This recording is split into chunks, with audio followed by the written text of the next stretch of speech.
Buildings collapsed, roads buckled, and more than 150 dead. The damage from a devastating earthquake that rocked Southeast Asia. And a woman who starved her young stepson learns her fate. The reaction from an emotional courtroom during the sentencing. They may as well be renaming it the Department of Disease. Washington Senator Patty Murray slams the proposed cuts to health and human services. We'll look at what's about to change and have a place where this is easily accessible to visitors and they can see a nice variety and diversity of some of the native plants of the area. We're taking a trip to the coast following the trail of Lewis and Clark to Fort Clatsop. The news at noon starts now.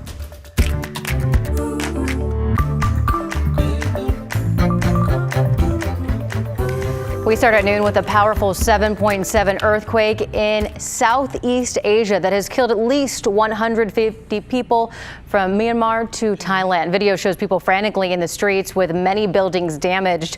More than 100 are missing from 3 construction sites, including a high-rise that crumbled while under construction. Thank you for joining us at noon. I'm China Green. Experts say that given the magnitude of the initial earthquake, aftershocks are expected for the next several months. NBC's Janice Mackey-Freyer has the latest from Beijing.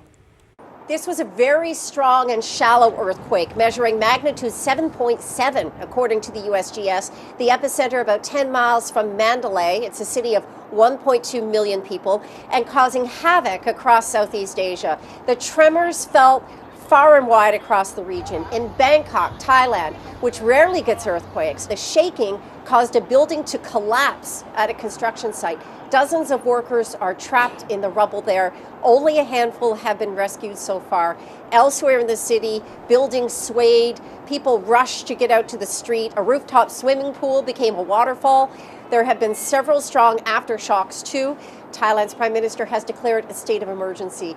In Myanmar, social media posts show a bridge across the Irrawaddy River has completely collapsed, and there are reports that mass casualty centers are being set up at hospitals. The full extent of the quake's impact in Myanmar is still not entirely clear. The country is still grappling with an ongoing civil war, but news websites are reporting extensive damage to roads, highways, bridges, airports. Little is being said so far about the human toll, but the government is calling on people to donate blood.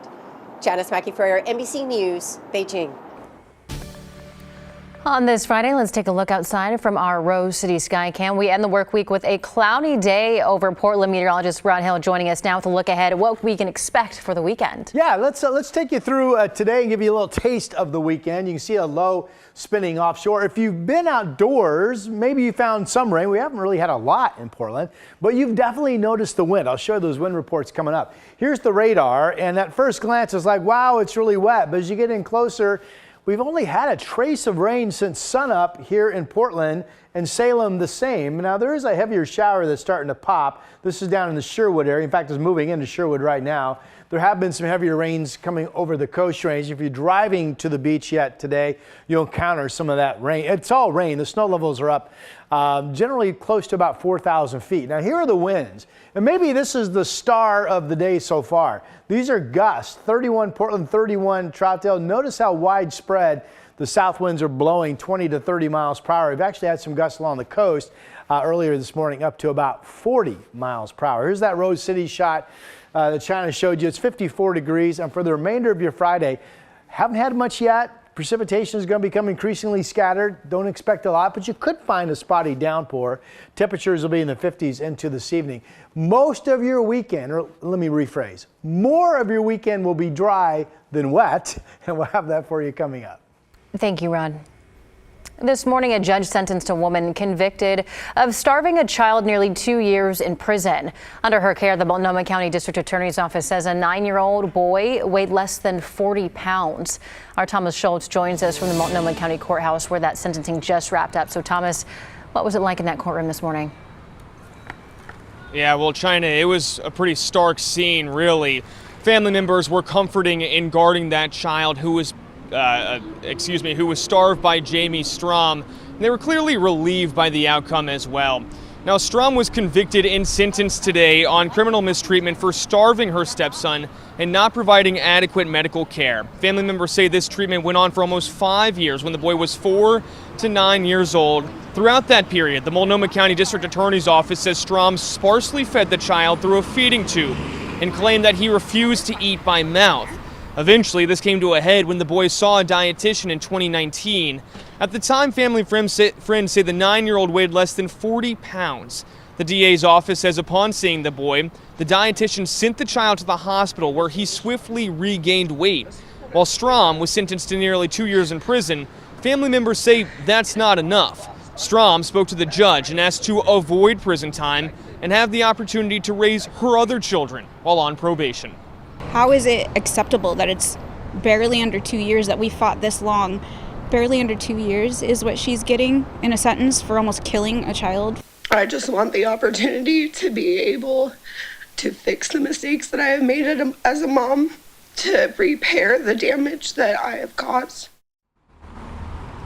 Now, once again, Strom was convicted and sentenced for nearly 2 years in prison, though the boy's family says that time is just not long enough. Now they're pushing Oregon legislators to put harsher punishments in place for crimes like these. China. Thomas Schultz reporting live for us. Thank you, Thomas. United Healthcare and OHSU have reached a last-minute deal to keep patients with United Healthcare in network. United Healthcare made the announcement this morning. The previous deal was set to expire on Monday. Both sides have been negotiating for months now, and if a deal wasn't reached, it would have impacted 74,000 patients. It's a rough day in Wall Street with less than an hour to go before the closing bell. Here's a live look at the big board. The Dow is down near 700 points. The S&P 500 and NASDAQ are both down more than 2%. And stock markets worldwide could remain unsteady as an April 2nd deadline approaches for more tariffs by the Trump administration.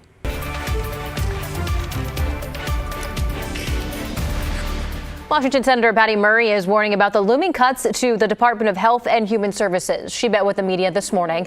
The Trump administration plans to reduce the department's workforce from 82,000 full-time employees to around 62,000. Health and Human Service oversees 13 agencies, so that includes the Food and Drug Administration, the CDC, and the National Institutes of Health. This is the kind of carelessness that gets people killed. Everyone needs to understand this. This is not hyperbole. When our hospitals are overwhelmed with sick kids because our local public health officials can't track a worsening measles outbreak, that is a life and death issue. HHS Secretary Robert F. Kennedy Jr. defended the move, calling HHSA sprawling bureaucracy. He says that these cuts will get rid of excess administrators while increasing the number of scientists and frontline workers. We also heard from Oregon's only Republican congressman. Earlier this month, Cliff Benz expressed his backing for the cuts in a statement saying in part, quote, "I'm just happy that somebody finally is stepping up and trying to get this out of control spending situation under control." A bill going through the Oregon legislature would, in theory, make it easier for you to check the cost of medical procedures ahead of time. So Senate Bill 1060 would require hospitals to publicly list standard charges for services, including negotiated rates with insurance companies. Now, hospitals that fail to comply could face thousands of dollars in civil penalties. Supporters say the bill would give patients more control over health care costs, while opponents say it would create more administrative costs, open hospitals up to more legal action, and add it's redundant with federal policies. Senate Bill 1060 creates a right to bring certain lawsuits against hospitals. If a lawsuit is filed, the hospital will incur substantial costs to defend itself. Oregon's small and rural hospitals should not have to face this risk. Although federal regulations require hospitals to make this information publicly available, enforcement has been insufficient. Patients deserve to understand the differences before they receive the care, not after. The Senate Committee on Health Care is expected to discuss the bill in its next work session on Tuesday. Oregon's one-day smelt harvest season was a success for some fishermen along the Sandy River. We were there as people put in the nets in the water to catch their 10-pound limit. Smelt return annually to the Columbia River, but it's a little different of a story on the Sandy. ODFW was able to open a 2-day fishery in 2015 and just 1 day in 2023. We caught up with people enjoying a day on the river. That's how the nature of the smelt fishery, it doesn't come every year, so we're grateful for it when it does. It went pretty good. I walked up to the river just to check it out, see if I could catch my limit. Caught my limit of 10 pounds in one scoop. One scoop, that's all it took. The smelt harvest ended at 7 o'clock last night.